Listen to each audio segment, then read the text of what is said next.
శుభోదయం మిత్రులారా, వార్తా కథనాలపై విశ్లేషణ కార్యక్రమం టీజీటీవీ మార్నింగ్ న్యూస్ కు స్వాగతం. నేను మీ జర్నలిస్ట్ సత్య. ముందుగా రాష్ట్రంలో జరుగుతున్న ముఖ్య అంశాలను కనుక పరిశీలించినట్లయితే, ఎద్దేడ్చిన వ్యవసాయం రైతేడ్చిన రాజ్యం బాగుపడదని చెప్పి మన పెద్దలు చెప్తా ఉంటారు.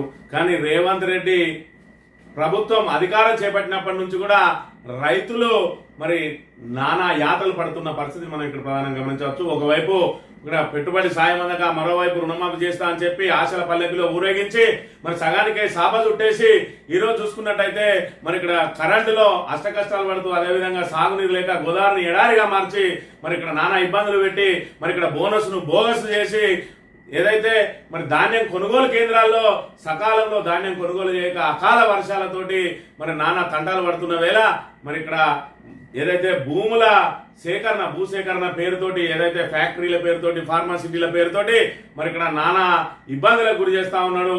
మొన్న లగచెర్ల, నిన్న దిలావర్పూర్, ఇవాళ చూసుకున్నట్టయితే ధన్వాడ, మరి ఇక్కడ ఎక్కడ చూసినా కూడా రైతులు మా భూములు పచ్చని పొలాల్లో ఈ ఇథనాయిల్ ఫ్యాక్టరీ, అదేవిధంగా ఈ ఫార్మా కంపెనీలు వద్దు మహాప్రభు అంటే కూడా దౌర్జన్యంగా ఏదైతే చంద్రబాబు శిష్యులకు మరి ఇక్కడ ఇథనాల్ ఫ్యాక్టరీ పెట్టడం కోసం నిన్నటి రోజున పోలీసులతోటి దౌర్జన్యంగా అందులో ఫ్యాక్టరీ పనులు ప్రారంభించడానికి ప్రయత్నం చేస్తే మరి ధన్వాడ చుట్టూ ఉన్న 10 గ్రామాల ప్రజలు తిరగబడి ఆ ఫ్యాక్టరీ ఓనర్లకు, యాజమాన్యానికి సంబంధించిన వాహనాలతో పాటు వాళ్ళు వేసుకున్నటువంటి కంటైనర్ హౌస్ ను కూడా పూర్తిగా ధ్వంసం చేసిండ్రు.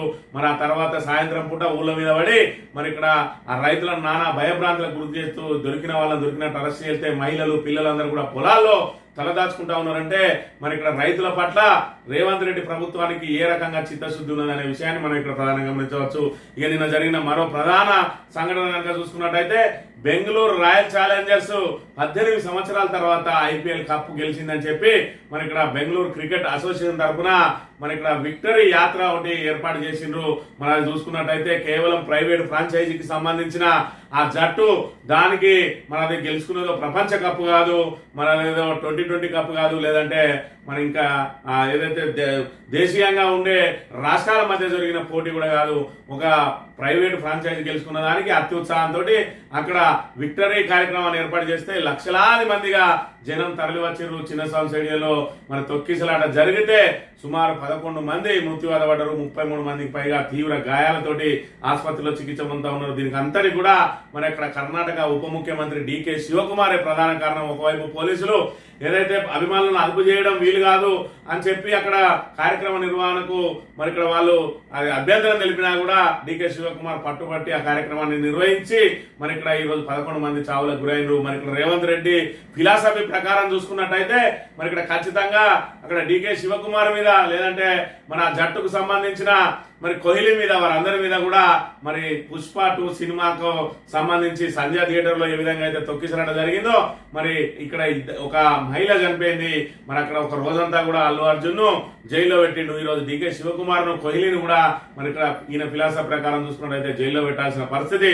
ఈ రకంగా ఏదైనా సంఘటనలు జరిగితే మరి ఇక్కడ రాజకీయాలకు కూడా వాడుకుంటారు, ఆపాదించుకుంటారు అనేది మరి ఇక్కడ పుష్ప 2 సినిమాకి సంబంధించి సంజయ్ థియేటర్ సంఘటనే మనం ఇక్కడ ఆనవాళ్ళుగా తీసుకోవచ్చు. మరోవైపు చూసుకున్నట్టయితే ఈ సంఘటన మీద స్పందించిన సిద్ధరామయ్య దాన్ని లైట్ గా కొట్టిపడేసిండు వాళ్ళ చావులను. మరి ఏదైతే ఇక్కడ కుంభమేళాకు సంబంధించి కుంభమేళలో 50-60 మంది చచ్చిపోయిండు, మేము గిట్లనే స్పందించినామా అని చెప్పి మరి ఆయన ఈ చావులను కూడా అపహాస్యం చేసిన పరిస్థితి మనం ఇక్కడ గమనించవచ్చు. అంటే కాంగ్రెస్ ప్రభుత్వ పరిస్థితి ఏ విధంగా ఉన్నది, కాంగ్రెస్ పార్టీ నైజం ఏ విధంగా ఉన్నది అనేది దీని ద్వారా తేటతెల్లమైన అంశాన్ని మనం ఇక్కడ ప్రధానంగా గమనించాలి. ఇక మంథని నియోజకవర్గానికి సంబంధించి చూసుకున్నట్టయితే, మంథని నియోజకవర్గంలో మరి ఇక్కడ నిన్నటి రోజున, మొన్నటి రోజున 2 విచిత్రమైన మరి అరుదైన సంఘటనలు చోటు చేసుకున్నాయి. మరి ఇక్కడ 2 వర్గాల మధ్య వర్గపోరు ప్రారంభమై ఒకరు మరి ఇక్కడ ఫోన్లలో దూషించడం, మరొకరు ఏకంగా ఇంటి మీదకి దాడిగా వెళ్లడంతో మరి ఇరుపక్షాల ఫిర్యాదుల మేరకు 16 మంది కాంగ్రెస్ నాయకులపై కేసులు నమోదైనాయి. మరి ఇక్కడ అరుదైన సంఘటన ఎందుకంటున్నాం అంటే, మరి కాంగ్రెస్ నాయకులు కొట్టినా కూడా కేసులు కావు, మరి ఇక్కడ మంతని నియోజకవర్గంలో అట్లా ఉన్నది పోలీసు వ్యవస్థ. ఇక్కడ సింగరేణి మరి ఏదైతే ఎస్సీ అధికారిని కొడితే కూడా ఇప్పటి వరకు కేసు నమోదు కాలేదు. బేగంపేటలో చూసుకున్నట్టయితే ఎంపీటీసీ భర్తను కొట్టిన కేసు నమోదు కాలేదు. కానీ ఇవాళ రెండు వర్గాలు, పెద్దసారి వర్గం చిన్నసారి వర్గం, ఇరు వర్గాలు కొట్లాడుకుంటే మాత్రం ఇరు వర్గాలు ఒకరి మీద ఒకరు పోటాపోటీగా ఫిర్యాదులు చేసుకోవడం. వెంటనే మరి ఇక్కడ మూడో తేదీన 14 మంది మీద, అదే విధంగా 4వ తేదీన మరో 2 మీద మరి ఇక్కడ కేసులు నమోదైన, అంటే ఇరు వర్గాల మీద కేసులు నమోదైన విషయాన్ని మనం ఇక్కడ చూడాలి. ముందుగా వీళ్ళ ఎఫ్ఐఆర్లు కనుక పరిశీలించినట్లయితే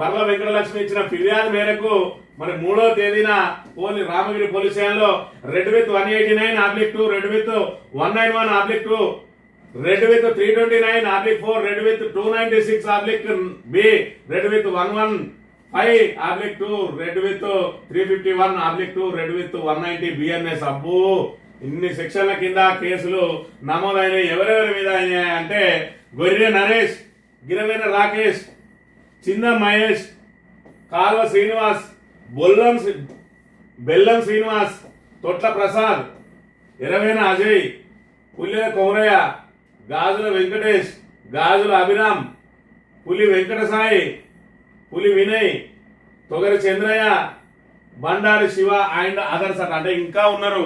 అదే బీఆర్ఎస్ వాళ్ళు ఉంటే ఇక్కడ ఒక 78 మంది పేర్లు వచ్చేది.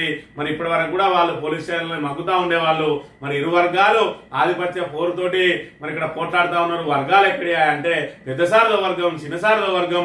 మరి ఇరు వర్గాలు ముదిరి పాకాన పడి మరి ఇక్కడ వీరికి ఎక్కినాయి. వాళ్ళ పోరాటం వీరికెక్కి పోలీస్ స్టేషన్ల మెట్లెక్కి ఇప్పుడు ఇరుపక్షాలు ఒకరి మీద ఒకరు కేసులు నమోదు చేసుకుంటున్నాం. ఆ తెల్లారి 4వ తేదీన మరి ఇక్కడ గాజుల రజిత ఇచ్చిన ఫిర్యాదు మేరకు 296/B, 79, 351/3 BNS కింద 3 సెక్షన్ల కింద బర్ల శ్రీనివాస్, బర్ల శ్రీకాంత్ మీద మరో కేసు నమోదైంది. ఈ రకంగా ఇరు పక్షాలు కేసులు మరి నమోదు చేసుకుంటా ఉన్నారు. ఇక్కడ అసలు విషయానికి వస్తే ఇక వీళ్ళకు దూషణల పర్వమే కాదు, ఒకరికొకరికి సంబంధించి రౌడీయిజం ఎవరు చేస్తా ఉన్నారు, ఎవరి చిట్టా ఏమి ఇప్పుతామని చెప్పి మరి ఇక్కడ ఒకరి మీద ఒకరు సోషల్ మీడియా వేదికగా పోస్టులు పెట్టుకుంటున్న పరిస్థితిని కూడా మనం ఇక్కడ ప్రధానంగా గమనించాలి. గతంలో చూసుకున్నట్టయితే మరి ఇక్కడ ప్రస్తుత మంత్రి శ్రీధర్ బాబు గారి తండ్రి శ్రీబాల యూత్ పేరుతోటి మరి గతంలో బీఆర్ఎస్ ప్రభుత్వం ఉన్నప్పుడు బీఆర్ఎస్ ప్రభుత్వం మీద ఈ దొంగ ఐడి తోటి అనేక పోస్టులు పెట్టిండ్రు. అనేకంగా అంటే అసభ్య పదజాలంతో కూడా మరి దూషిస్తూ పోస్టులు పెట్టిండ్రు. అనేక రకాలైన పోస్టులు పెట్టిండ్రు. మరి దీనికి సంబంధించి మరి దీని అడ్మిన్ ఎవరు ఉంటారా అంటే దాన్ని బయటికి కనబడాడు అడ్మిన్. కానీ అనేక రకాలైన పోస్టులు పెట్టిండ్రు. మరి ఇక్కడ కర్మఫలం అంటారు. కర్మ సిద్ధాంతం ప్రకారం ఇవాళ బీఆర్ఎస్ ను మరి ఇక్కడ ఏదైతే బురద జల్లడానికి, దూషించడానికి ఏర్పాటు చేసుకున్న ఈ గ్రూపు ఇవాళ ఏదైతే కత్తికి 2 దిక్కుల పదలు ఉంటుంది అన్నట్టు మరి ఆ కత్తి వీళ్ళకే పొడుస్తా ఉన్నది. ఇలా చూసుకున్నట్టయితే అదే శ్రీపాద యూత్ సోషల్ మీడియా వేదిక మీద ఇక్కడ తిరుపతి యాదవ్ రౌడీ గ్యాంగ్ ఆగడాలు నశించాలి, లేకపోతే రామగిరి మండలంలో కాంగ్రెస్ పార్టీ కనుమరుగైపోద్దట. అదేవిధంగా మీ మొత్తం చిట్టా త్వరలోనే బట్టబయలు చేస్తాం, పేర్లతో సహా బయట పెడతాం. పుట్టమల్లు శ్రీధరబాబు గారి గురించి అనుచిత వ్యాఖ్యలు చేసినప్పుడు ఏనాడైనా ప్రెస్ మీట్ పెట్టి మాట్లాడిన చరిత్ర నీకున్నదా? అధిష్టానం దృష్టిలో అన్ని ఉన్నాయి, సమయం కోసం ఎదురు చూస్తున్నారు. ఇదే మంచి సమయం. ఉంటే మీరైనా ఉండాలి, ఇక మేమైనా ఉండాలి, మీ పెత్తనం మాకు వద్దు అని చెప్పి మరి ఇక్కడ 2 వర్గాలు, ఒక వర్గానికి సంబంధించిన నాయకుని పెత్తనం ఇక్కడ నడుస్తా ఉన్నదని చెప్పి మరి ఇక్కడ చిన్నసారుకు సంబంధించిన వర్గం అంతా కూడా కత్తులు నొడతా ఉన్నదట. కాకపోతే చిన్నసారు ఇళ్ళవేళ వాళ్ళకి అందుబాటులో ఉంటా ఉన్నాడు. మరి ఇక్కడ చూసుకున్నట్టయితే రౌడీ గ్యాంగ్ ఆగడాలు అని చెప్పి స్వయంగా మరి ఇక్కడ వాళ్ళ పార్టీ నాయకులే పెట్టుకుంటా ఉన్నారు. ఇక్కడ రౌడీ గ్యాంగ్ ఆగడాలు నశించాలని మేము అదే చెప్తా ఉన్నాం. ఇక్కడ కాంగ్రెస్ రౌడీజానికి పాల్పడతా ఉన్నది. మరి ఇక్కడ రియల్ ఎస్టేట్ చేయడానికి ఎవరైనా రియల్ ఎస్టేట్ వ్యాపారం వస్తే వాళ్ళను దోసుక తింటా ఉన్నారు, బెదిరింపులకు గురి చేస్తా ఉన్నారు. ఆఖరికి ఏదైనా భూమి మీద వీళ్ళ కన్ను పడితే మరి అక్కడ భూమి మేమే కొనుగోలు చేయాలి, ఎవరు ఇక్కడికి రావద్దని చెప్పి ఏకంగా వాళ్ళని ఇంటికి పిలిపించి దాడులు జరిగిన సంఘటనను కూడా మనం చూసినాం. మరోవైపు ఇతర ప్రాంతానికి సంబంధించిన పక్క మండలానికి సంబంధించిన కాంగ్రెస్ నాయకుడు తన పక్కనే భూమి కొంటే అందులో ఆ భూమిని అమ్మకుండా నరక యాతన మరి ఆయనకు సృష్టించిండు. ఆయనకు రోజుకొక బోర్డు నాటించిండు. మరి ఇక్కడ ఆయనకున్న పలుకుబడితోటి మరి ఇదే రకంగా ఏ విధంగా అయితే రియల్ ఎస్టేట్ వ్యాపారులను మరి ఇక్కడ భూ యజమానులను ఏ విధంగా అయితే బెదిరిస్తా ఉన్నారో, బెదిరించి వసూళ్ల పర్వానికి పాల్పడతా ఉన్నారో, మరి ఇక్కడ ఏదైతే లిటిగేషన్ భూములలో తన పేరు మీద రాయించుకొని ఎస్సీ ఎస్టీ కేసులు పెడతామని భూ యజమానులను బెదిరిస్తూ ఈ భూమి మాదే అని ట్రాక్టర్లలో బెదిరించుడు, అదేవిధంగా జేసీబీలలో బెదిరించుడు, వీళ్ళకి ఎవరు రావద్దు అని చెప్పి బెదిరించుకుంటూ మట్టి పోతే మట్టి వాళ్ళను కూడా బెదిరించుకుంటూ ఏ విధంగా అయితే రౌడీజానికి పాల్పడుతున్నారో దానికి సంబంధించి రామగిరిలో నయీం తరహా ఆగడాలు అని అంటే మరి ఇక్కడ చలించిపోయిన ఎప్పుడు సాధు భాష పాపం ఉరికిపోయి ఇక్కడ రెండు గ్రూపుల మధ్య తగాదాలు పెట్టడానికి ప్రయత్నం చేస్తా ఉన్నాడని చెప్పి ఒక కంప్లైంట్ ఇచ్చి పోలీసులను కేసు నమోదు చేయించిండు. ఇప్పుడు చెప్పాలి సమాధానం, మీ సొంత పార్టీలో పెట్టిండ్రు ఇక్కడ రౌడీ గ్యాంగ్ ఆగడాలు నశించాలి అని చెప్పి. మరి ఇప్పుడు ఎవరు సమాధానం చెప్తాడు దీనికి? ఈ రౌడీ గ్యాంగ్ చేస్తా ఉన్నారు అని చెప్పి మీ వాళ్ళే చెప్తా ఉన్నారు. ఈ రకంగా జనాలను ఏదైతే అధికారంలోకి వస్తే జనాలకు ఏదో తోచిన సాయం చేయాలి కానీ అలా భూములు గుంజుకోవడానికి అలా భూముల మీద బాగా వేసి రియల్ ఎస్టేట్ వ్యాపారులు ఎవరు కూడా రామగిరి మండలానికి రావద్దు. ఇదంతా మా గుత్తా, మేమే ఇక్కడ రియల్ ఎస్టేట్ చెప్తే మేమే చేయాలి. మాకు భూ యజమానులు మరి 50 లక్షలకు 60 లక్షలకు ఇచ్చేది మీరు వచ్చి 1,20 లక్షలు 1,30 లక్షలు ఎందుకు పెడతారు? మీరు రాకపోతే ఆ చౌకకు మాకే ఇద్దరు భూములు, మేము తప్ప ఇక్కడ ఎవరు మరి ఇక్కడ రియల్ ఎస్టేట్ చేయొద్దు అని చెప్పి ఏ రకంగానైతే బెదిరింపులకు పాల్పడతా ఉన్నారో ఇక వాళ్ళ ఇప్పుడు వర్గ విభేదాలతోటి బట్టబయలైనాయి. ఇక్కడ మొత్తం చిట్టా త్వరలోనే బట్టబయలు చేస్తాం, పేర్లతో సహా బయట పెడతామట. మరి చిట్టా బయట పెట్టాలి. ఏ రకంగా మరి ఇక్కడ దోసుక తింటారో జనాలకు కూడా తెలవాలి. దీనికి మంత్రి శ్రీధర్ బాబే సమాధానం చెప్పాలి. ఈ రకంగా నీ అనుసర వర్గం ఏ రకంగా ప్రజలను భయభ్రాంతులకు గురి చేస్తా ఉన్నారు, దోపిడీకి పాల్పడతా ఉన్నారు, రౌడీజానికి పాల్పడతా ఉన్నారు. నీ పోలీసులు మరి ఇక్కడ కాంగ్రెస్ వాళ్ళు కొట్టినా అవతల వాళ్ళ విన్న కేసు, అవతల వాళ్ళు కొట్టిన అవతల వాళ్ళ విన్న కేసు అని ఏ విధంగా జరుగుతా ఉన్నదో మొట్టమొదటిసారిగా మంత్రి నియోజకవర్గంలో అరుదైన సంఘటన మరి నిన్న మొన్న రామగిరి పోలీస్ స్టేషన్లో చోటు చేసుకున్నది. 16 మంది ఏకంగా 16 మంది కాంగ్రెస్ నాయకుల మీద కేసు నమోదైంది. మరి ఇది కూడా రెండు వర్గాల వర్గపోరుతో అయింది తప్ప వేరే వాళ్ళు కనుక కంప్లైంట్ ఇస్తే అసలే కావు. ఇది మన ప్రత్యక్ష ఉదాహరణ. నాగపల్లినో సింగరేణి మరి ఎస్సీ అధికారిని కొడితే కేసు కాలేదు, బేగంపేటలో ఎంపీటీసీ భర్తను కొడితే కేసు కాలేదు. దానికి పోలీసులే మధ్యవర్తులుగా ఉండి వాళ్ళ మధ్యలో కాంప్రమైజ్ రాజీ కుదిర్చే ప్రయత్నాలు చేసిండ్రు అని అంటే మరి ఏ విధంగా ఉన్నది? పోలీసులు కాంగ్రెస్ పార్టీ కార్యకర్తలాగా మరి ప్రయత్నం చేస్తా ఉన్నారు. మరి ఇవి రెండు గ్రూపులు అయినాయి. పోలీసులది ఏ గ్రూపో తెలుసుకోవాలి. మరి ఆలదేం వర్గం కూడా తేలాల్సి ఉన్నది. ఈ మంత్రి నియోజకవర్గంలో ఎంత చక్కటి పాలన నడుస్తా ఉన్నది అని అంటే మంత్రి గారు స్వయంగా ప్రాతినిధ్యం వహిస్తున్న నియోజకవర్గంలో ఒకవైపు మరి ఇక్కడ వర్గపోరుతోటి మరి అలా విభేదాలు రచ్చకెక్కి మరి వాళ్ళు ఏ విధంగా అయితే ఆగడాలు వాళ్ళు శృతి మించి అవన్నీ ఒకరికొకరు బయట పెట్టుకున్న సంఘటన ఒకవైపు ఉంటే ఈ అధికారులు అండిన కాడికి దండుకుంటా ఉన్న పరిస్థితిని కూడా మనం ఇక్కడ ప్రధానంగా గమనించాలి. నిన్నటి రోజున మరి ఇక్కడ లంచం డిమాండ్ చేసిన మత్తుమందు డాక్టర్ మోహన్ రావు సస్పెండ్. జిల్లా కలెక్టర్ కోయ శ్రీహర్ష మంత్రి సామాజిక ఆసుపత్రిలో మత్తుమందు ప్రత్యేక వైద్యునిగా విధులు నిర్వహిస్తున్న డాక్టర్ మోహన్ రావు రచ్చపల్లి గ్రామానికి చెందిన పేషెంట్ కొడాలి భాగ్య నుంచి ట్యూబెక్టమీ నిర్వహించేందుకు 5,000 రూపాయల లంచం డిమాండ్ చేస్తూ దొరికిపోయారని ఆ డాక్టర్ పై పలు ఫిర్యాదులు ఇప్పటికే నమోదైన నేపథ్యంలో సదరు మత్తుమందు డాక్టర్ ను సస్పెండ్ చేస్తున్నట్టు కలెక్టర్ ఆ ఉత్తర్వుల్లో పేర్కొన్నాడు.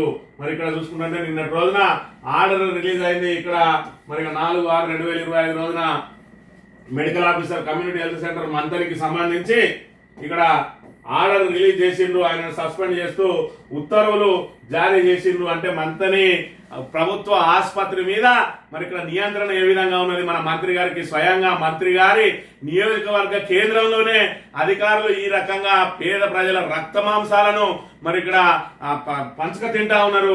ఆమెకు ట్యూబెక్టమీ చేయడానికి మత్తు డాక్టర్ 5,000 రూపాయలు లంచం అడిగిండు అని అంటే మరి ఏ విధంగా మంత్రి నియోజకవర్గంలో అవినీతి చోటు చేసుకుంటా ఉన్నది?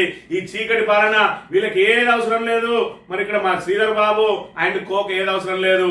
ప్రతిపక్ష పార్టీలు నోరు తెరవకుండా పోలీసులతోటి వాళ్ళ నోర్లు మూయిస్తే చాలు. అధికారులు ఎంతైనా చేసుకొని మరి ఇక్కడ ఇసుక దొంగలు ఉన్నారు, మట్టి దొంగలు ఉన్నారు. మరి ఇక్కడ ఖమ్మంపల్లి గుట్టలను దోసుకొని పోతారు. దుబ్బిసుక మాటన కాంగ్రెస్ నాయకులు లారీలు ఇసుకలు తరలించుకొని పోయి జేబులు నింపుకుంటా ఉన్నారు.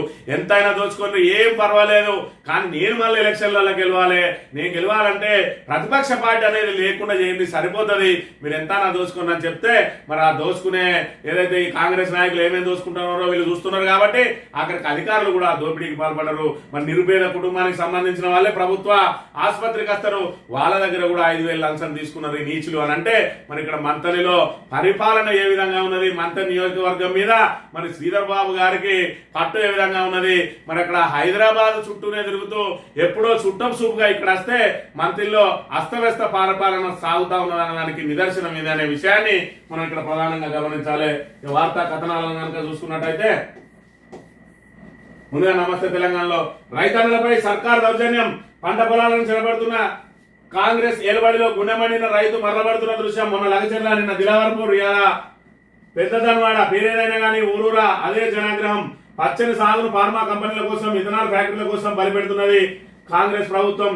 ఆవేదన చెందుతున్న రైతులపై అధికార అహంకారాన్ని ప్రదర్శిస్తున్నది. అడిగే అన్నదాతలపై లాఠీలు చూపిస్తున్నది. లగచర్ల ఘటనను మర్చిపోకముందే సీఎం సొంత గడ్డపై మరోసారి రైతులు తిరగబడ్డారు. గద్వాల జిల్లా రాజోలి మండలం పెద్దదన్వాడలో ఇథనాల్ ఫ్యాక్టరీ ఏర్పాటు నిరసిస్తూ 12 గ్రామాల ప్రజలు నిరసనకు దిగిన ఏపీ సీఎం చంద్రబాబు శిష్యుడికి అధికార పార్టీ నేతలు అండగా నిలవడం ప్రజల్లో మరింత ఆగ్రహానికి కారణమైంది. ఆయన చెందిన ఫ్యాక్టరీపై రైతులు మూకుమ్మడిగా విరుచుకుపడ్డారు.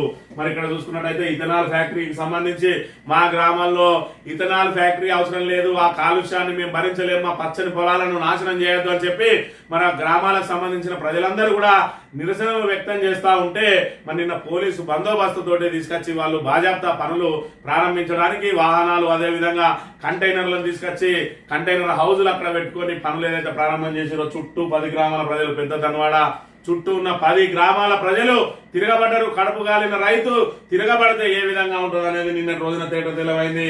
మరి ఇక్కడ కంటైనర్ హౌస్ తో పాటు వాళ్ళ వాహనాలను కూడా పూర్తిగా ధ్వంసం చేసిండు.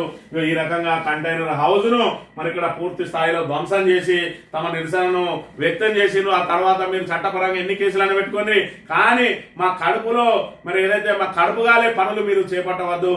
మరి ఇక్కడ మేము ఏదైతే తెలంగాణ ప్రభుత్వం ఏర్పడ్డ తర్వాత 2014 తర్వాత బీఆర్ఎస్ అధికారంలోకి వచ్చిన తర్వాత మరి ఇక్కడ ఇలా రైతులు రాజు చేసే కార్యక్రమంలో భాగంగా అనేక సంక్షేమ పథకాలను అమలు చేసిండు. పెట్టుబడి సాయం అయితే, అదేవిధంగా రైతు బీమాతోటి కుటుంబానికి ధీమాను అందించిండు. 24 గంటల ఫ్రీ కరెంట్ ఇచ్చిండు. మరి ఇక్కడ ఏదైతే పుష్కలంగా సాగుకు 2 పంటలకు కూడా నీళ్లు అందించిండు. మిషన్ కాకతీయ ద్వారా మరి ఇక్కడ చెరువులను పునరుద్ధరణ చేసి భూగర్భ జలాలను పంచి మరి ఇక్కడ కాళేశ్వరం లాంటి బృహత్తమైన ప్రాజెక్టును కట్టి ఇక్కడ రాష్ట్ర వ్యాప్తంగా కూడా మరి ఇక్కడ నీటి నిల్వలను పెంచిండు. మిషన్ భగీరథ ద్వారా ఇంట్లో నల్ల నింపుకుంటే తాగునీళ్ళు వచ్చే ఈ ఏర్పాట్లన్నీ చేస్తే ఈ రోజు కాంగ్రెస్ ప్రభుత్వం వచ్చిన తర్వాత వాళ్ళ జీవితాలు తారుమారవుతున్నాయి. దాంతో మరి ఇక్కడ ఏదైతే ఆ గుండె పగిలిన రైతు తిరగబడ్డాడు, రైతు తిరగబడితే ఏ విధంగా ఉంటుంది అనేది ఇక్కడ గాల్లో లేస్తున్న కంటైనర్ హౌసే దీనికి సాక్ష్యం అనే విషయాన్ని మనం ఇక్కడ ప్రధానంగా గమనించాలి. ఇక మాట్లాడితే ప్రజాపాలన అంటాడు రేవంత్ రెడ్డి. ఆ ప్రజాపాలనలో ఏ విధంగా ఉండాలి, ప్రజలకు మరి ఇక్కడ మర్యాద ఏ విధంగా ఇవ్వాలి, వాళ్ళ గౌరవం ఏ విధంగా ఇవ్వాలనే దాన్ని మరి ఇక్కడ గంగలో కలిపిండ్రు. ఇక్కడ సుమారు 70-80 ఏళ్ల వయసు కలిగిన రైతు మరి ఇక్కడ భూభారతి సందర్భంగా మరి తన భూమికి సంబంధించి ఆర్డీఓకో ఎంఆర్ఓకో వినతి పత్రం ఇద్దామని పోతే ఏ రకంగా గుంజుకపోతా ఉన్నాడు ఆయన మెడబట్టి.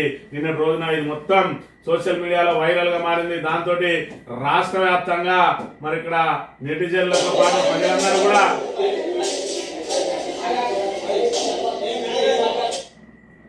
ఈ రకంగా ఒక రైతును ఏ విధంగా ఈడ్చి పడేస్తా ఉన్నాడో మనం ఇక్కడ చూడాలి. ఈ రకమైన అంటే పోలీసుల దౌర్జన్యం ఏ విధంగా ఉన్నది. గతంలో చూసుకున్నట్టయితే ఫ్రెండ్లీ పోలీసింగ్ మరి 10 సంవత్సరాల పాటు పోలీస్ శాఖ పారదర్శకంగా గౌరవ మర్యాదలతోటి మరి ఇక్కడ సిటిజన్లకు, సీనియర్ సిటిజన్లకు ఎంత గౌరవం ఇచ్చేది. వాళ్ళకు ఒకవేళ అక్కడికి పోవడానికి మరి ఏదైతే వినతి పత్రం ఇవ్వడానికి పోవడానికి వీలు కాకపోతే దగ్గరుండి తీసుకుపోయి వినతి పత్రాలు ఇప్పించేది. ఆ ప్రభుత్వంలో ఇలా వినతి పత్రం ఇవ్వడానికి పోతే ఏ విధంగా లాగి పడేస్తా ఉన్నారు పోలీసులు. మరి దీని అంతటికి అంటే వీళ్ళ విధానాలు మరి ఇది కారణం కాదా అనే విషయాన్ని కూడా మనం ఇక్కడ ప్రధానంగా గమనించాలి. యథా రాజ తదా ప్రజ అన్నట్టు మరొక ముసలి రైతు వృద్ధ రైతును మెడబట్టి గెంటేస్తా ఉన్నాడు. ఆ తర్వాత ఈయనను ఏదైతే సోషల్ మీడియాలో పెద్ద ఎత్తున వైరల్ గా మారి రాష్ట్ర వ్యాప్తంగా దీని మీద ఆగ్రహం పెళ్ళుకోవడంతో మరి ఆయనను సస్పెండ్ చేసిరు. ఆ ఎస్ఐని సస్పెండ్ చేసిరు. సరే గానీ అంటే నీ ప్రజా ప్రభుత్వంలో మరి నీ పాలసీ ఏ విధంగా ఉన్నది, నీకు పోలీసులకు నువ్వు ఏ రకమైన, స్వయంగా హోమ్ మినిస్టర్ కూడా రేవంత్ రెడ్డి మరి నువ్వు పోలీసులకు ఏ విధమైన మరి ఆదేశం ఆదేశాలు ఇస్తా ఉన్నావు, వాళ్ళను ఏ రకమైన పాలసీని అవలంబించమంటాను అంటే ప్రజల పట్ల ఈ దురుసు ప్రవర్తన నేను వాళ్ళకు నేర్పేది. మరి 10 సంవత్సరాల పాటు పోలీస్ శాఖ మచ్చలేని శాఖగా ఏ విధంగా మెలిగింది. ఇవాళ చూసుకున్నట్టయితే కేవలం అణచివేతల కోసమే పోలీసును వాడుతా ఉన్నాడు. దానిలో భాగంగా వాళ్ళకి అలవాటు అయిపోయింది అణచివేయడం. మరి ఆఖరికి వృద్ధ రైతులను కూడా అణచివేసే ప్రయత్నం చేస్తా ఉన్న పరిస్థితిని మనం ఇక్కడ ప్రధానంగా చూడవచ్చు. ఇక బాబు శిష్యుల కోసం పోలీసులను మోహరించి పచ్చని పొలాల్లో ఫ్యాక్టరీ నిర్మాణం.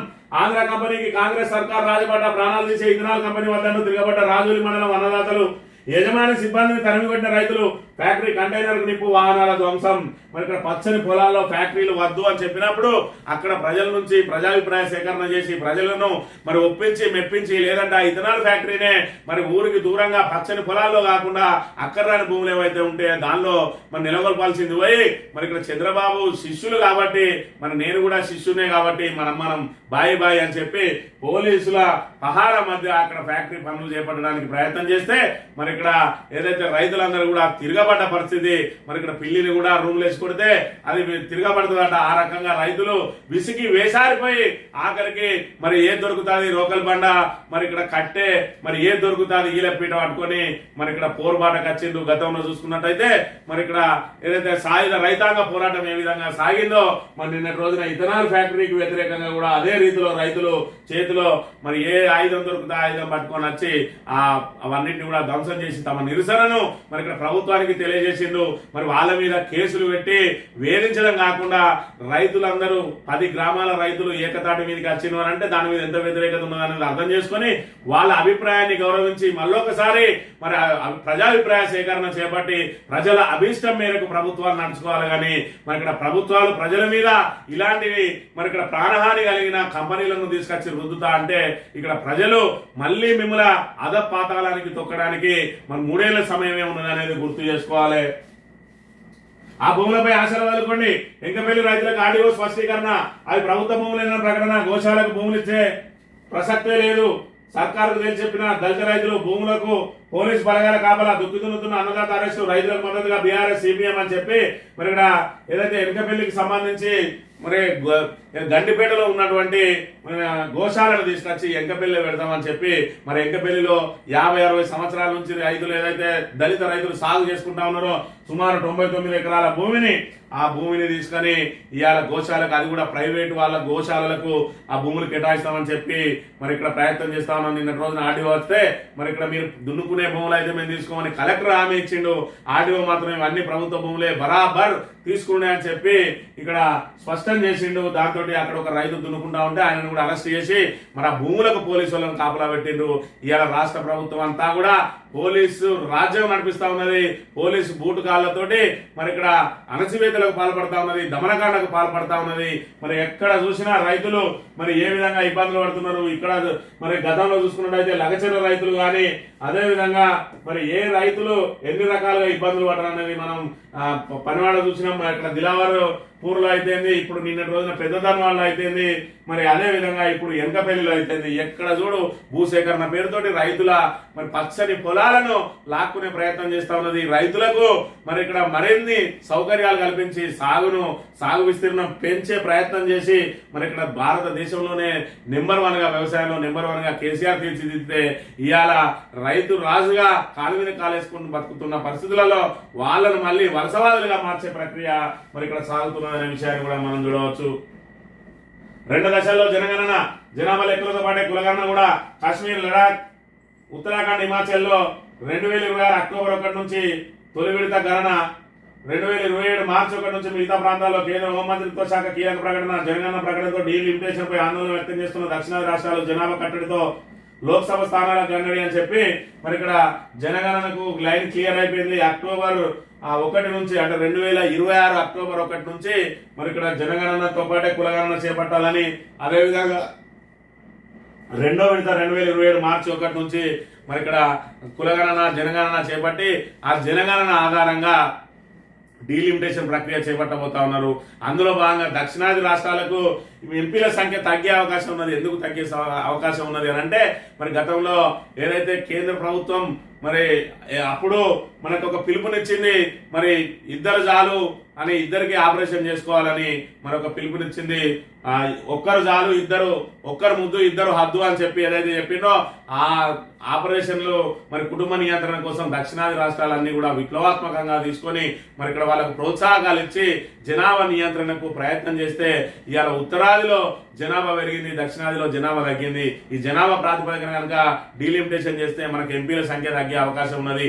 ఇప్పటికే దక్షిణాదితోటి సంబంధం లేకుండా మరి ఇక్కడ ఏదైతే కేంద్రంలో అధికారం చేపడతా ఉన్నాయి ఉత్తరాదిలో వచ్చిన మరి ఎంపీల సంఖ్యతోటి ఇటు కాంగ్రెస్ కూటమి కానీ ఇటు బీజేపీ కూటమి కానీ మరి దక్షిణాది ఎంపీల అవసరమే పడతలేదు. ఎందుకంటే దక్షిణాదిలో మొత్తం ప్రాంతీయ పార్టీల హవా నడుస్తా ఉన్నది. తమిళనాడులో చూసుకున్నట్టయితే డిఎంకే కానీ అన్నా డిఎంకే కానీ, ఆంధ్రప్రదేశ్లో చూసుకుంటే వైఎస్ఆర్సీపీ కానీ టీడీపీ కానీ, తెలంగాణలో చూసుకున్నట్టయితే బీఆర్ఎస్, అదే విధంగా ఇక్కడ కేరళ చూసుకున్నట్టయితే లెఫ్ట్ పార్టీలు, మరి కర్ణాటక చూసుకున్నట్టయితే అక్కడ ఈ మధ్యనే బీజేపీ అదేవిధంగా కాంగ్రెస్ వచ్చినాయి. కానీ అంతకుముందు కూడా జేడీఎస్ లాంటి పార్టీలు వచ్చేది. ఈ రకంగా అంటే ఏదైతే దక్షిణాది రాష్ట్రాల్లో పాగా వేయడం మరి రెండు పార్టీలకు కూడా ఇబ్బందికరంగా ఉన్నాయి కాబట్టి దక్షిణాది మీద శీతకాన్నే చూపిస్తా ఉన్నాయి. ఈ నేపథ్యంలో ఇప్పుడు ఎంపీల సంఖ్య ఉత్తరాదిలో పెరిగితే అసలు దక్షిణాదికి ఫండే ఇయర్ ఇప్పటికే తెలంగాణకు 2 బడ్జెట్లలో 0 కేటాయింపులు జరిగినాయి. మరి రాబోయే రోజులలో మన ఇక్కడ దక్షిణాదికి మరింత అన్యాయం జరిగే అవకాశం ఉన్నది. అప్పుడు దక్షిణాదికి ప్రత్యేక దేశంగా పోరాటం జరిగిన ఆశ్చర్యం లేదనే విషయాన్ని మనం ఇక్కడ ప్రధానంగా గమనించాలి. విజయోత్సవంలో పెను విషాదం, తొక్కిసలాట్లో 11 మంది దుర్మరణం. బెంగళూరు చిన్నస్వామి స్టేడియం వద్ద ఘటన, ప్రమాదంలో సుమారు 50 మందికి తీవ్ర గాయాలు. ఆర్సీబీ జట్టు విజయోత్సవ వేడుకల్లో అపశృతి, ఇంత భారీ స్థాయిలో వస్తారని ఊహించలేదు. ఇలాంటి తొక్కిసలాటలు చాలా జరిగాయి కదా. సీఎం సిద్ధరామయ్య బాధ్యతారహిత వ్యాఖ్యలు, కాంగ్రెస్ నిర్వహణ వైఫల్యమే కారణం అంటున్న బీజేపీ. మరి ఇక్కడ వీళ్ళు ప్రపంచ కప్ గెలవలేదు. ఆఫ్టర్ ఆల్ మరి ఏదైతే ఇక్కడ ఎంత క్రేజ్ ఉన్నా, ఐపీఎల్ కి ఎంత క్రేజ్ ఉన్నా కూడా అదొక ప్రైవేట్ ఫ్రాంచైజీకి సంబంధించింది, రాయల్ ఛాలెంజర్స్ బెంగళూరు. దీన్ని ప్రభుత్వం మరి ఇక్కడ ఏదైతే విక్టరీ యాత్ర పేరుతోటి పెద్ద ఎత్తున మరి ఇక్కడ సన్మాన కార్యక్రమం ఏర్పాటు చేసింది. కానీ సౌకర్యాలు, దాన్ని ఏదైతే నియంత్రణకు సంబంధించి పోలీసుల మరి దాన్ని ఏదైతే నియంత్రణ చేయడానికి సరైన సిబ్బందిని కానీ సరైన మార్గాన్ని కానీ ఎంచుకోలేదు. దాంతో తొక్కిసలాడుతూ 11 మంది చనిపోయారు. మరి అలా 11 మంది చనిపోతే సిద్ధరామయ్య ముఖ్యమంత్రి ఏం మాట్లాడతాడు అంటే మరి కుంభమేళలో 50-60 మంది చచ్చిపోయారు, మేము అట్లనే అన్నామా, ఆఫ్టర్ ఆల్ 11 మంది చచ్చిపోతే ఇంత రాద్ధాంతం ఎందుకు అని చెప్పి మాట్లాడుతూ ఉన్నాడు. అంటే కాంగ్రెస్ మరి ఇక్కడ ప్రజల ప్రాణాల పట్ల కాంగ్రెస్ కి ఏ విధంగా ఉంటది. అదే సంజయ్ థియేటర్ తొక్కిసలాటలో ఒక మహిళ చనిపోతే ఏకంగా అల్లు అర్జున్ తీసుకుపోయి జైల్లో పెట్టిండు. ఇవాళ ఎవరిని పెట్టాలి? ఈ కార్యక్రమ నిర్వాహకుడు డీకే శివకుమార్, ఉప ముఖ్యమంత్రి ఆయన పెట్టుడా, ఈ జట్టుకు మరి ఫ్రాంచైజీ ఓనర్ ను పెట్టుడా లేకపోతే కెప్టెన్ పెట్టుడా అనేది మరి ఇక్కడ రేవంత్ రెడ్డి ఇప్పుడు ఇక్కడ తెలంగాణ ప్రజలకు సమాధానం చెప్పాలి. కక్ష సాధింపు కోసం ప్రతి కార్యక్రమాన్ని వాడుకునే రేవంత్ రెడ్డి ఇవాళ కాంగ్రెస్ ప్రభుత్వ వైఫల్యానికి సంబంధించిన అంశం మీద కూడా ఆయన సమాధానం చెప్పాల్సిన అవసరం కూడా ఉంటది. హామీలు ఇట్లా అమలు ఎట్లా, నిధులు ఎడికెళ్ళి తెచ్చుడు ఎట్లిచ్చుడు, రైతు భరోసాకు 13,200 కోట్లు కావాలి, యువ వికాసానికి 6,000 కోట్లు కావాలి, ఉద్యోగులకు 1 కోసం 800 కోట్లు కావాలి, అత్యవసర బకాయిలకు 1000 కోట్లు, ఇందిరా మిల్ల కోసం 22,500 కోట్లు, ఉద్యోగుల పెండింగ్ బిల్లుల కోసం 11,000 కోట్లు, ఫీజు రియంబర్స్మెంట్ దాని మీద ఇంకా ఎదురు చూపులే ఉన్నాయి. పడిపోయిన ఆదాయం, అప్పుకుట్టని దైన్యం. నేడు కేబినెట్ భేటీ ఈ అంశాలపైన చర్చట. ఏం చర్చ చేసినా ఎక్కడ భూములు ఉన్నాయని చూసుకుంటూ ఏ భూములు నమ్మాలనే ప్రయత్నమే తప్ప మరి ఇక్కడ ఏదైతే ప్రభుత్వ ఆదాయాన్ని పెంచడానికి ఏదైతే రేవంత్ రెడ్డి ప్రభుత్వం దగ్గర ఎలాంటి ప్రణాళికలు అయితే లేవు. 17 నెలల నుంచి మరి ఇక్కడ వస్తున్న ఆదాయానికే గండి కొట్టి హైడ్రా లాంటి సంస్థను తీసుకొచ్చి ఏకంగా రియల్ ఎస్టేట్ ను కుప్పకూల్చిండ్రు. మనకు అంతే తప్ప ఇప్పటివరకు ఆదాయం లేదు. కేవలం మద్యం మీద ఆధారపడే ప్రభుత్వం నడుస్తుంది అనే విషయాన్ని మనం ఇక్కడ గమనించవచ్చు. సాక్షి దినపత్రిక విషయానికి వస్తే, నదుల్లో ఇసుక తోడేళ్లు, రాష్ట్రంలో జోరుగా అక్రమ దందా, సర్కార్ ఆదాయానికి భారీగా గడ్డి. గోదావరి, మంజీరా, కృష్ణా నదుల్లో అధికారిక ఇసుక క్వారీలు. గోదావరి, మంజీరా, కృష్ణాతో పాటు మానేరులో కూడా అధికారికంగా మరి ఇక్కడ ఇసుక క్వారీలు ఉన్నాయి. ఎక్కడికక్కడ దోచుకుంటా ఉన్నారు. నిన్నటి రోజున చూసుకుంటే అటు కాటారం కేంద్రంగా మట్టి ఇసుక దందా నడుస్తా ఉన్నది. ఇక్కడ చూసుకుంటే ధర్మపురిలో ఇసుక దందా నడుస్తా ఉన్నది. మరి ఇక్కడ మంత్రి నియోజకవర్గంలో మానేరు వ్యాప్తంగా ఇసుక కొల్లగొడుతున్నారు. అదేవిధంగా గోదావరి వ్యాప్తంగా కొల్లగొడుతా ఉన్నారు. అదే పక్కపండి పెద్దపల్లి నియోజకవర్గంలో అక్కడ మానేరున్నా కూడా మరి ఒక కట్టెడు ఇసుకను కూడా బయటికి పోలిస్తలేడు విజయరమణారావు. ఇక్కడ చూసుకున్నట్టయితే ఇసుక వ్యాపారం నడుస్తా ఉన్నది. 2 రోజులలోనే ఇసుకను మరి ఇక్కడ ఇసుక లారీలను ఆపేస్తా అన్న శ్రీధర్ బాబు ఆ మాటను ఎప్పుడో మర్చిపోయిండు. ఇసుక ద్వారానే ఇప్పుడు మనకు ప్రధాన ఆదాయం అన్నట్టుగా ఆయన వ్యవస్థ నడిపిస్తున్న పరిస్థితిని కూడా మనం ఇక్కడ ప్రధానంగా గమనించాలి.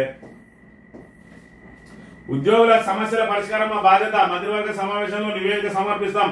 ప్రతి సమస్యకు తప్పకుండా పరిష్కారం కనుగొంటాం. ఉద్యోగుల సంక్షేమం కోసం ఆర్థిక కసరత్తు చేస్తున్నాం. ఉద్యోగ సంఘాల జేఏసీ సమావేశంలో డిప్యూటీ సీఎం బట్టి ఆర్థిక కసరత్తు ఏం చేస్తాడో ఆర్థిక కసరత్తు అనేది మరి ఇక్కడ అది దేవునికే తెలవాలి. అసలు ఇది ఒక్క సమస్యకు సూటిగా సమాధానం చెప్పరు. ఏదన్నా ఉంటే మరి ఇక్కడ ఆ కర్ర విరగద్దు పాము చావద్దు అన్న చందంగా ఉంటది. మరి ప్రతి సమస్యకు తప్పకుండా పరిష్కారం కనుగొంటామంట. అక్కడ కూర్చొని వాళ్ళతో మాట్లాడి దాని మీద ఒక అవగాహనకు వచ్చి దాన్ని క్యాబినెట్ లో మాట్లాడాలి. కానీ జేఎస్ తోటి మాట్లాడలేక క్యాబినెట్ లో కూర్చొని ఏం మాట్లాడతారో మరి ఈ సబ్ కమిటీ ఎందుకో అర్థం కాని పరిస్థితి. మరి ఇక్కడ ఆర్థిక కసరత్తు చేస్తున్నమాట. ఆర్థిక కసరత్తు అంటే ఏంది? మరి ఇక్కడ ఈ ఉద్యోగులకు ఎన్ని పైసలు అవసరం పడతాయి? ఇందాక చెప్పినట్టు ఒక్క డిఏకి 800 కోట్లు అంటే 5 డిఏలు అంటే 4,000 కోట్లు. అదేవిధంగా బకాయిలు 11,000 కోట్లు. మరి దాంతో పాటు ఇంకా రైతు భరోసాకి ఎంత ఇవ్వాలి, మరి మిగతా కార్యక్రమాలకు ఎంత ఇవ్వాలి అనే దాన్ని, ఇందిరా మిల్లుకి ఎంత ఇవ్వాలి, ఇవన్నీ ఏ నుంచి తేవాలి, ఎన్ని భూములు అమ్మితే ఇవన్నిటికి డబ్బులు రావాలి, లేదంటే అప్పుకి ఎక్కడికి పోవాలి. మరి ఇక్కడ రిజర్వ్ బ్యాంకు ద్వారా వచ్చే అప్పు అయితే నెలకు 1,500 నుంచి 2,000 కోట్ల వరకు ఆల్రెడీ తీసుకుంటా ఉన్నారు. మరి మిగతా అప్పులకు ఎక్కడికి పోవాలని చెప్పి ప్రయత్నం చేస్తా ఉన్నారు. మరోవైపు కంచగచ్చబౌలికి సంబంధించి అందులో 30,000 కోట్లు వస్తే కొంత వెసులుబాటు దొరుకుతుందని ప్రయత్నం చేస్తే ఆ 30,000 కోట్లు మరి ఇక్కడ మంగళారతి అయిపోయింది. సుప్రీంకోర్టు డైరెక్ట్ గా అందులో జోక్యం చేసుకోవడంతో ఆ భూముల వేలం అనేది పూర్తిగా నిలిచిపోయిన అంశాన్ని అయితే మనం ఇక్కడ చూడవచ్చు. దాంతో మరి TGIIC భూముల మీద పడ్డరట. అదెంత దూరం సాగుతుందో కూడా చూడాలి. ఉత్పత్తికి ముందే మండుతున్న ఇథనాల్ రైతుల ఆగ్రహాన్ని కట్టలు తెచ్చుకున్నది ఎవరు ఆపలేరు అనే విషయాన్ని అయితే మనం ఇక్కడ గమనించవచ్చు.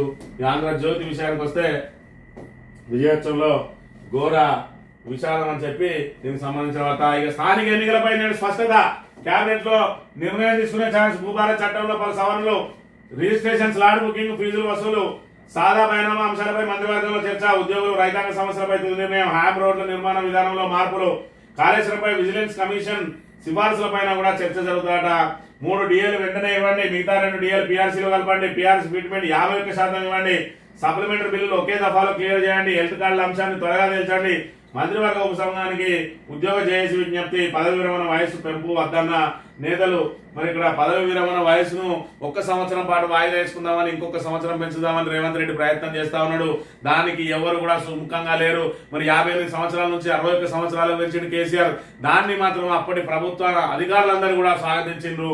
ఇంకా పెంచుతా అంటే మాత్రం వీళ్ళెవరు కూడా దాన్ని మరి ఇక్కడ స్వాగతించడం లేదు. మాకు పెండింగ్ ఏదైతే డిఏలు ఉన్నాయో మీరు 1 డిఏ కాదు కనీసం 3 డిఏలు ఇవ్వాలని చెప్పి మరి చెప్తున్నాం ఆ పరిస్థితి. అదేవిధంగా ఫిట్మెంట్ కూడా 51% ఇవ్వాలని చెప్పి కోరుతా ఉన్నారు. ఇప్పటికే నేను 1 రూపాయి కూడా ఇవ్వలేనని ఆల్రెడీ మరి రేవంత్ రెడ్డి తేల్చి చెప్పిండు. అయినా కూడా ఇంకా వీళ్ళు మరి ఇక్కడ అసహ్యం చెప్పి ఆశించడం అది అత్యాశ అవుతుందని చెప్పక తప్పదు. అదేవిధంగా స్థానిక సంస్థల ఎన్నికల మీద కూడా ఇలా స్పష్టత వచ్చే అవకాశం ఉన్నదట. మరి ఇక్కడ దాని మీద ఏ విధంగా ముందుకు పోతుంది? ఇప్పటికే గ్రామ పంచాయతీలో పాలన పడికేసింది. కేంద్రం నుంచి రావాల్సిన 1 రూపాయి కూడా మరి గ్రామ పంచాయతీలకు జమ అయితే లేదు.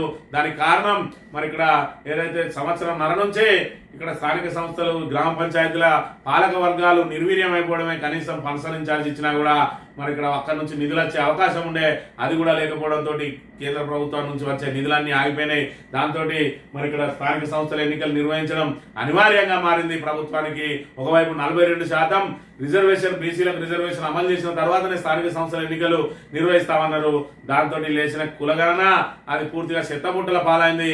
రాబోయే రోజులలో కేంద్రమే కులగణన చేపడుతుంది కాబట్టి ఈ 42% అటకెక్కింది. మరి ఇక్కడ ఆ సూర్యుడు ఇటుమొలిసిన, ఈ చంద్రుడు అటుమొలిసిన 42% అమలు చేసి తీరుతా అని చెప్పిన రేవంత్ రెడ్డి ఇవాళ ఎటున్న సూర్యుడు అటే ఉన్నాడు, ఎక్కడ ఉన్న గొంగలు అక్కడనే ఉన్నట్టు ఆ రిజర్వేషన్లు అక్కడనే ఆగినాయి. కానీ స్థానిక సంస్థల ఎన్నికలు నిర్వహించకుండా మరి గ్రామ పంచాయతీలను, స్థానిక సంస్థలను అయితే పూర్తిగా నిర్వీర్యం చేసిండు. ఇప్పటికైనా స్థానిక సంస్థల ఎన్నికలు నిర్వహించకపోతే మరి ఇక్కడ గ్రామాల్లో రాబోయే వర్షాకాలంలో మరి ఇక్కడ ఏదైతే పారిశుద్ధ్యం పూర్తిగా పడకేసి మరి రోగాల బారిన పడే అవకాశం ఉన్నది ప్రజలందరూ అనే విషయాన్ని మనం ఇక్కడ గమనించాలి. ఇక డైట్ కాంట్రాక్టర్ తొలగింపు, కేసు నమోదు, ఆసుపత్రి ఆరోగ్యం పైన వేటు. ఎర్రగడ్డ ఘటనపై రాష్ట్ర ప్రభుత్వం సీరియస్. ఆసుపత్రికి మంత్రి దామోదర అధికారులపై ఆగ్రహం. ఘటనపై విచారణ కమిటీని నియమించినట్టు వెల్లడి. 92కు చేరిన కలుషితాహార బాధితుల సంఖ్య అని చెప్పి ఎర్రగడ్డ ఆసుపత్రిలో మానసిక వికలాంగులు ఎవరైతే ఉన్నారో వాళ్ళ విశాలందిని ఒక మానసిక వికలాంగుడు చనిపోయిండు. 92 మంది అస్వస్థత పాలైతే ఆ కాంట్రాక్టర్ ఎవరైతే ఉన్నారో అన్ని టర్మినేట్ చేసిందట. అదేవిధంగా ఆర్ఎంఓను కూడా మరి ఇక్కడ సరెండర్ చేసిండ్రు. ఏది ఏమైనా కూడా ప్రభుత్వ నిర్లక్ష్యం అనేది మరి ఒక సంస్థను గాడిలో పెట్టే వరకు ఇంకొక శాఖ మరి ఇక్కడ ఈ రకంగా పూర్తిగా దాని డొల్లతనం అంతా బయటపడతా ఉన్నది. మరి ఏకంగా మానసిక వికలాంగులకు ఇచ్చే అన్నంలో కూడా కలుషిత ఆహారం అనంటే నాణ్యత లేని మన సరుకులను పెట్టి ఈ రకంగా ప్రాణాలతో చెలగాటమాడుతున్న పరిస్థితిని కూడా మనం ఇక్కడ గమనించాలి. ఇక దురుద్దేశంతో కేసీఆర్ నోటీసులు. కాళేశ్వరం కమిషన్ కాదు, కాంగ్రెస్ కమిషన్ గోదావరిని బాబు తరలిస్తుంటే రేవంత్ ఎందుకు మౌనంగా ఉన్నారు? బనకచెల్ల ఆపమనే ధైర్యం లేదా? బీజేపీ నేతలకు సిగ్గుండే కాళేశ్వరానికి జాతీయ హోదా తేవాలని చెప్పి ఎమ్మెల్సీ కవిత ఫైర్ నిన్నటి రోజున ధర్నా చేసింది. భారత జాగృతి ఆధ్వర్యంలో మరి ఏదైతే కేసీఆర్ కు నోటీసులు ఇవ్వడాన్ని నిరసనగా జాగృతి సంస్థ ఇందిరా పార్క్ లో ధర్నా చేసిన అంశానికి సంబంధించిన వార్తలు కూడా ఇక్కడ చూడవచ్చు. ఈనాడు దినపత్రిక విషయానికి వస్తే క్రికెట్ విజయోత్సవాల్లో పెను విషాదం. మన రహదారుల మార్గదర్శట 22,000 కోట్లతో 13,000 కిలోమీటర్ల ఉన్నతీకరణ, మారనున్న పట్టణ గ్రామీణ రోడ్ల రూపురేఖలు హ్యామ్ విధానంలో చేపట్టనున్న ప్రభుత్వం. త్రిపులార్ అవతల 95 నియోజకవర్గాలకు లబ్ధి. ప్రాజెక్టుకు నేడు ఆమోదం తెలపనున్న మంత్రి మండలేట. రాష్ట్రంలో పట్టణ గ్రామీణ రహదారుల రూపురేఖలు మారనున్నాయి. రోడ్ల ఉన్నతీకరణ కోసం చేపట్టనున్న భారీ ప్రాజెక్టు రాష్ట్ర మంత్రివర్గం గురువారం ఆమోదం తెలపనుంది. రోడ్లు, భవనాల, పంచాయతీరాజ్ శాఖలకు చెందిన రహదారులను హైబ్రిడ్ యాన్యుటీ మోడల్ లో అభివృద్ధి చేయనున్నారు. మొదటి దశలో ఈ 2 శాఖలకు చెందిన మొత్తం 13,000 కిలోమీటర్ల మేర రోడ్డు విస్తరించి ఇందుకోసం ప్రభుత్వం సుమారు 22,000 కోట్లను మరి వెచ్చిస్తారట. రహదారులను ప్రభుత్వం 3 కేటగిరీలో విభజించింది. మొదటి కేటగిరీలో ఓఆర్ఆర్ పరిధిలోని గ్రేటర్ హైదరాబాద్ ప్రాంతం, రెండో కేటగిరీలో ఓఆర్ఆర్ నుంచి త్రిపులార్ మధ్య, మూడోది త్రిపులార్ బయట ఉన్నది. మరి 22,000 కోట్లతోటి ఈ 13,000 కిలోమీటర్ల ఉన్నతీకరణ. మరి ఇది ఆ పట్టాలు ఎప్పుడు ఎక్కుతుందో, మరి ఇక్కడ దీనికి టెండర్లు ఎప్పుడైతాయో, దీనికి ఫండ్ అలొకేషన్ ఎక్కడి నుంచి చెప్తారో, మరి భూములు ఎక్కడ అమ్మితే ఇక్కడ, ఎందుకంటే అప్పులు ఎలా ఊడతలేవు కాబట్టి మరి ఎక్కడ భూములు 22,000 కోట్లు, దీనికి 22,000 కోట్లు, ఇందిరా మిల్లకు 13,000 కోట్లు, రైతు భరోసాకు, వీటన్నిటి కలిపి 1,00,000 కోట్లు తక్షణం మరి ఇక్కడ రాష్ట్ర ప్రభుత్వానికి అవసరం ఉన్నది. ఈ 1,00,000 కోట్ల రూపాయలు అమ్మే భూములు ఎక్కడ ఉన్నాయి అనేది ఇప్పుడు వీళ్ళందరూ కలిసి మరి దానికోసం అన్వేషణ చేయాల్సిన అవసరం ఉన్నదనే విషయాన్ని కూడా మనం ఇక్కడ ప్రధానంగా గమనించాలి.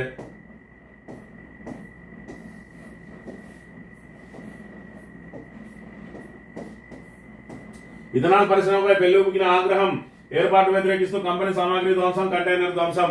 ఏది ఏమైనా మరి రైతు ప్రభుత్వం అని చెప్పి, ఇందిరమ్మ రాజ్యం అని చెప్పి, ప్రజా ప్రభుత్వం అని చెప్పి, ప్రజాపాలన అని చెప్పి రేవంత్ రెడ్డి మరి అన్ని వర్గాలను ఏ విధంగా పూర్తిగా సర్వనాశనం చేస్తా ఉన్నాడో, వాళ్ళందుకు ఏ విధంగా వాళ్లకు ఇచ్చిన మాటలకు మరి మొండి చేయి చూపిస్తా ఉన్నాడో మనకి ఇక్కడ పూర్తిగా తెల్లమైతున్నది. 6 గ్యారంటీల పేరుతో 420 హామీలు ఇచ్చి ఇవాళ అడ్డదారిలో గద్దెనెక్కినటువంటి రేవంత్ రెడ్డి మరి ఇక్కడ పరిపాలన వైఫల్యంతో మరి పూర్తిగా ఏదైతే బీఆర్ఎస్ కు సంబంధించి బీఆర్ఎస్ మీద కుట్రవని దాని మీద బురద జల్లే కార్యక్రమంలో భాగంగా మరి ఇక్కడ కేసీఆర్ ఆనవాళ్ళను చేర్పిస్తా అని చెప్పి మరి ఇక్కడ టీఎస్ ను టీజీగా మార్చి, తెలంగాణ తల్లి విగ్రహాలను మార్చి మరి ఇక్కడ అధికారిక చిహ్నాన్ని మార్చే ప్రయత్నం చేస్తా ఉన్నాడు తప్ప మరి కేసీఆర్ ఆనవాళ్ళను చెరిపేయాలంటే కేసీఆర్ కంటే గొప్పగా పరిపాలన చేయాలనే ఆ విషయాన్ని మాత్రం మర్చిపోయిండు.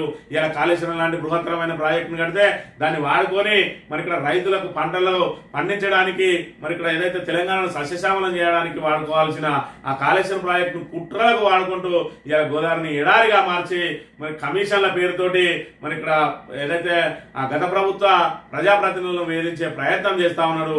వీళ్ళది మాత్రం పూర్తిగా కమిషన్లలో కూరుకుపోయింది. ఒకవైపు 10% అని, ఒకవైపు 20% అని, ఒకవైపు 30% అని చెప్పి మరి ఇక్కడ ప్రతి మంత్రి కూడా అవినీతిలో కూరుకుపోతున్న పరిస్థితి మనం ఇక్కడ ప్రధానంగా గమనించాలి. ఏది ఏమైనా రైతులు, అదేవిధంగా సబ్బండ వర్గాలు, ఇటు మహిళలు 2,500 వస్తాయని, వృద్ధులు మరి 2,000 4,000 అవుతాయని చెప్పి, మరి అదేవిధంగా కళ్యాణ లక్ష్మిలో తులం బంగారం వస్తాయని చెప్పి, యువతులకు స్కూటీలు వస్తాయని చెప్పి, విద్యా భరోసా కార్డు ద్వారా 5 లక్షల రూపాయల విద్యా భరోసా కార్డు ఇస్తామని చెప్పి, నిరుద్యోగులకు మొదటి సంవత్సరంలో 2 లక్షల ఉద్యోగాలు ఇస్తామని పూర్తిగా ఆశా పల్లకిలో మరి ఏదైతే అమలు కాని హామీలు ఇచ్చి ఇవాళ ప్రజలను మోసం చేసి గద్దెనెక్కిన కాంగ్రెస్ ప్రభుత్వం నుంచి ఎప్పుడు విముక్తి కలుగుతుందా అని చెప్పి తెలంగాణ ప్రజానీకం ఎదురు చూస్తా ఉన్నారు. మరి ఏది ఏమైనా 3 సంవత్సరాల వరకు మరి ఇక్కడ మనం ఏదైతే మనం ఆశపడ్డామో, మోసపోయినామో ఆ 3 సంవత్సరాలు గోసపడక తప్పదు అని చెప్పి చెబుతూ ఇది ఈ రోజు మార్నింగ్ న్యూస్ తెలియవద్దాం. Thank you very much.